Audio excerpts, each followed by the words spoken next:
Hello friends, स्वागत है आपका हमारे यूट्यूब चैनल में। और ये आज की क्लास हमारी 12th फिजिक्स की चैप्टर 1।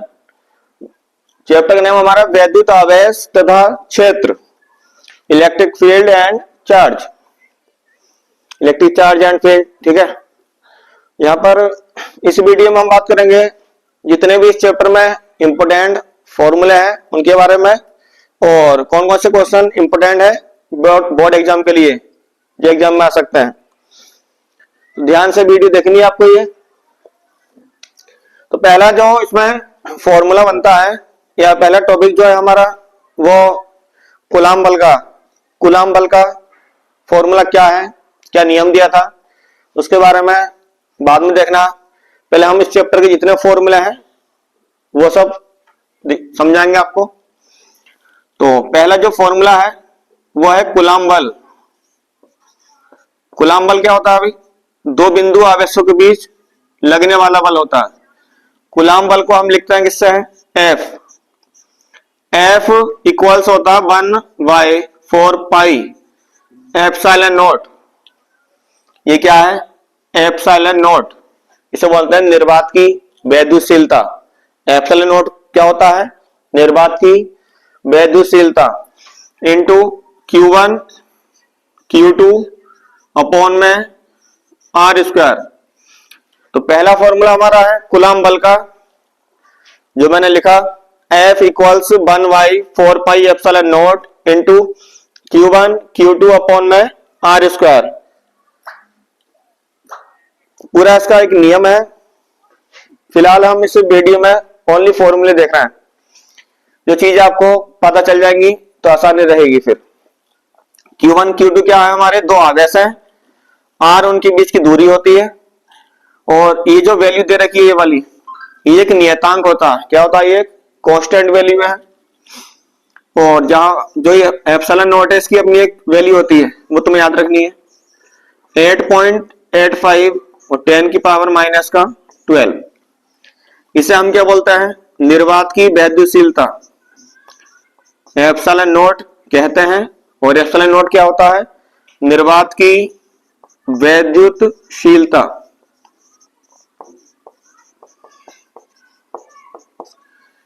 और इसका मात्रक लिख देता है न्यूटन कूलाम स्क्वायर। क्या होता है इसका मात्रक? Coulomb square. और न्यूटन पर न्यूटन मीटर स्क्वायर। ठीक है, एप्सिलॉन नॉट का मात्रक आता है कभी कभी एग्जाम में ऑप्शन में, कूलाम स्क्वायर पर न्यूटन मीटर स्क्वायर। ये पहला फॉर्मूला इस चैप्टर में।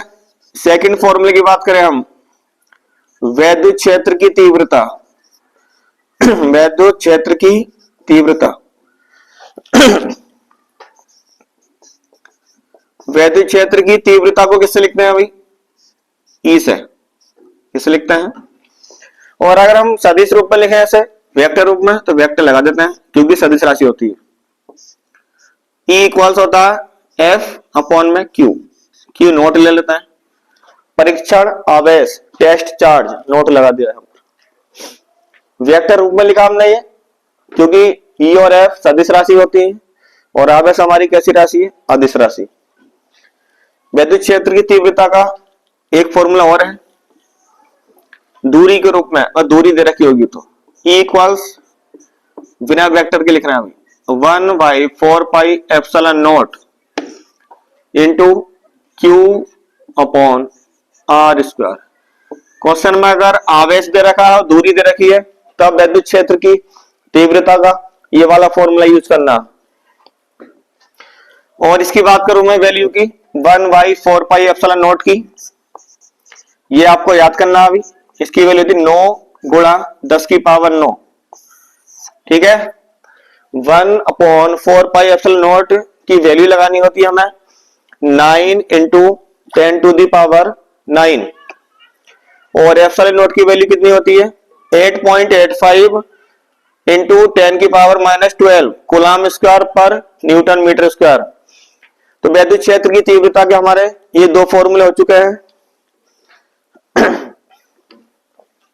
तीसरा फॉर्मूला देखें, वैद्युत द्विध्रुव आघूर्ण, वैद्युत द्विध्रुव क्या आघूर्ण किससे लिखते हैं? ये सब चीज आपको इस वीडियो में पता चल जाएंगी, जो आपके लिए सही रहेगा। वैद्युत द्विध्रुव आघूर्ण को किससे लिखते हैं भाई? पी से, ये आप याद रखना है। वैद्युत द्विध्रुव आघूर्ण होता है पी। तो पी का जो फॉर्मूला होता है, इसमें कोई एक आवेश लेते हैं और उनके बीच की दूरी 2l। तो द्विध्रुव की दूरी 2l ली जाती है हमेशा। कितनी ली जाती है भाई? 2l, ओनली l नहीं लेते हैं। तो वैद्युत द्विध्रुव आघूर्ण का फॉर्मूला बन गया P equals Q into 2l। और मैं बात करूं वैद्युत क्षेत्र की तीव्रता के मात्रक की, इसका मात्रक हमें निकालना है। तो इसका मात्रक बहुत आसान होता है, F का मात्रक न्यूटन पर आवेश का कूलाम। वैद्युत क्षेत्र की तीव्रता का मात्रक क्या होता है? न्यूटन पर कूलाम। इसका मात्रक निकालें द्विध्रुव आघूर्ण का, क्या बनेगा? Q का कूलाम और लंबाई दूरी का मीटर, क्या बन गया? Coulomb metre. तो ये 3-4 फॉर्मूले हो चुके हैं चैप्टर में। अब और फॉर्मूले देखते हैं अभी।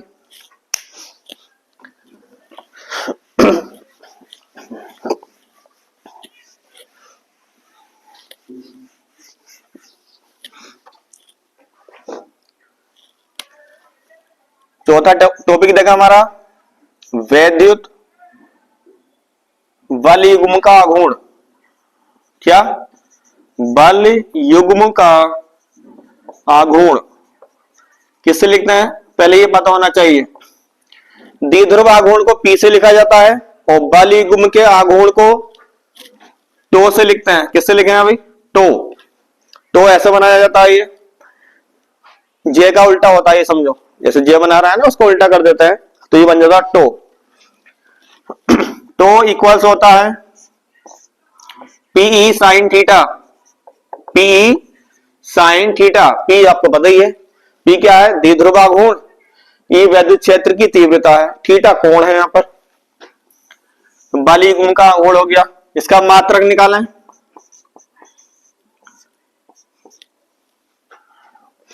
पी का मात्रक क्या बताया था अभी? इसका मात्रक वैसे न्यूटन मीटर होता है। क्या होता है अभी? Newton metre. ये मात्रक आपको याद रखना है बल युग्म के आघूर्ण का।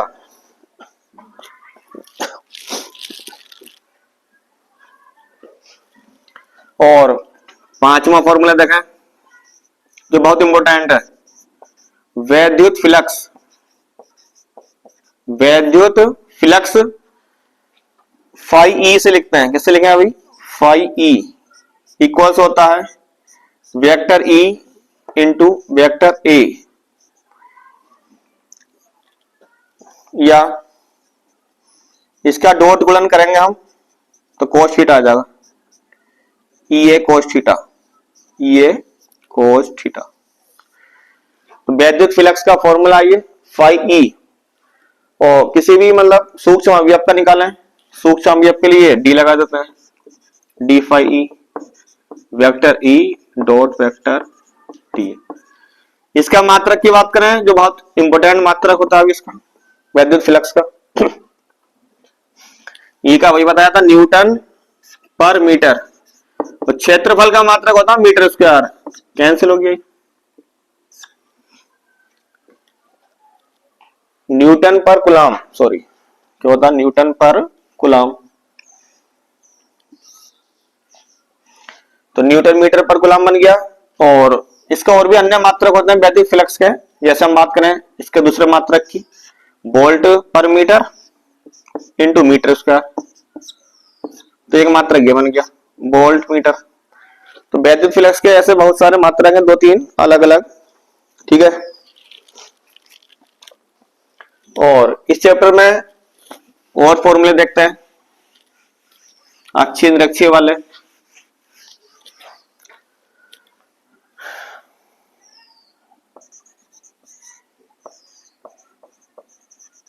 वैद्युत क्षेत्र की तीव्रता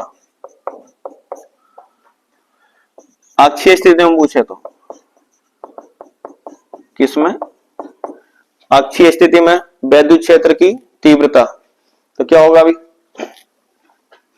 E इक्वल्स 1/4πε0 2p अपॉन में r³। ठीक है, ये अक्षय का है, न्यूमेरिकल आ सकता है इसमें सोल्व करने के लिए। निरक्षीय स्थिति में 2 हटा देते हैं।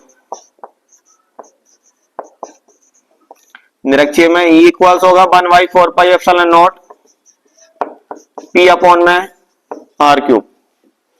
और इस चैप्टर में अनंत लंबाई की कोई तार है, एक चालक प्लेट है, तो 2 अलग अलग फॉर्म में हो जाता है। ठीक है, अनंत लंबाई के तार के कारण विद्युत क्षेत्र की तीव्रता निकालनी है, तो ये फॉर्मूला काफी लगता है न्यूमेरिकल्स में, 2 लैम्डा अपॉन r। लैम्डा के बारे में ध्यान दें, लैम्डा हमारा होता है क्या, रेखिक आवेश घनत्व। रेखिक आवेश घनत्व, लैम्डा क्या होता है अभी, रेखिक आवेश घनत्व। लैम्डा का फॉर्मूला लिख देता है, लैम्डा बराबर होता है Q अपॉन L, मात्रक Q का कूलाम, लंबाई का मीटर। तो रेखिक आवेश घनत्व का फॉर्मूला याद रखना आपको, lambda equals Q upon L।